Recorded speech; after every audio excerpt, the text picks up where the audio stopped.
कांग्रेस को लेकिन इस वक्त ये तो मुद्दे अलग हो गए, लेकिन कांग्रेस को इस वक्त सबसे बड़ी चिंता इस बात की सताए जा रही है कि भारतीय जनता पार्टी ने चुनाव आयोग के साथ मिलकर वोटों की चोरी कर ली है। और हम मध्य प्रदेश में बैठे हैं तो मध्य प्रदेश के बारे में साफ तौर पर यह कहा गया है कि 8 से 9% वोटों की चोरी यहां पर हुई है।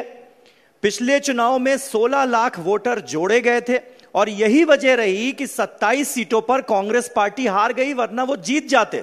मतलब यहां पर सरकार कांग्रेस पार्टी की होती है आज की तारीख में। अब तो यह आरोप लगाया गया। मुझे नहीं लगता कि आप भी इससे सहमत होंगे और देश का कोई भी नागरिक इससे इत्तेफाक रखता होगा। दुर्भाग्य यह है कि कांग्रेस का नेतृत्व जिनके हाथों में है, कांग्रेस के लोगों को ही उन पर विश्वास नहीं है। लेकिन कांग्रेस को नेतृत्व को हर हार के बाद एक नया रास्ता उनको दिखा दिया जाता है, एक नया मार्ग उनको बता दिया जाता है कि अब आने वाले समय में इस पर चलकर सफलता की गारंटी है। और राहुल गांधी उस पर चल पड़ते हैं तो स्वाभाविक है कांग्रेस को उसके पीछे चलना पड़ता है। राज्यों में आपकी सरकारें बने तो वो वोट चोरी नहीं है। पहले ईवीएम एक बड़ा कारण था कि ईवीएम के कारण से सरकार भाजपा की बन रही है, अब ये वोट चोरी हो गई।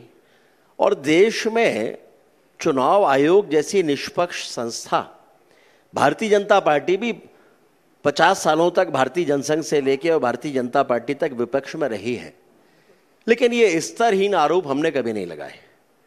देश की कुछ संवैधानिक संस्थाएं हैं जिन पर पूरे देश को भरोसा है और उस भरोसे के कारण है। लेकिन राहुल गांधी और कांग्रेस पार्टी को यह छूट है, वो जब चाहे जिसके ऊपर भी आरोप लगा सकते हैं, वो भी बिना किसी आधार के। और इसमें तो बार बार चुनाव आयोग ने कहा है कि आप प्रमाण लाइए, कोर्ट ने कहा है।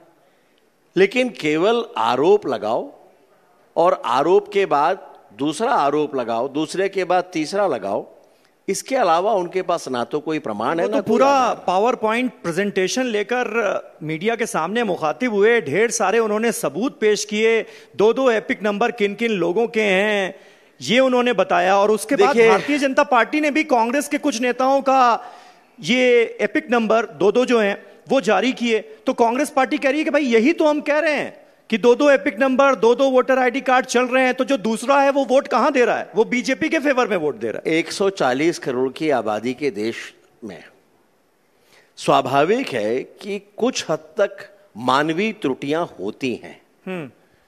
बहुत बार होता है। हमारा ही नाम कांग्रेस की सरकारों के समय पर, मैं जब पार्टी का जिलाध्यक्ष बना था तो मेरा ही नाम वोटर लिस्ट में नहीं था, पहले था उसके बाद नहीं था। तो उसका मतलब हम चुनाव आयोग पे सवाल खड़े कर दें? मानवीय त्रुटियां कई बार होती हैं, लेकिन वो मानवीय त्रुटियां कितनी हैं? आपने ढूंढकर 2 लोगों के नाम निकाले, उनके एपिक नंबर पर सवाल खड़े कर दिए, इसका मतलब है कि देश की सबसे बड़ी संवैधानिक संस्था पर कोई आपने कटघरे में खड़ा कर दिया। इसका आधार क्या? और अगर कोर्ट ने यह कहा है कि आपके पास कोई प्रमाण है तो लाइए, चुनाव आयोग ने कहा कि बजाय उसके आप मीडिया में लेकर जा रहे हो, लेकिन जब बात आ रही है कि आप हलफनामा दीजिए और हलफनामा देकर आइए, तो आप पीछे जाते हो।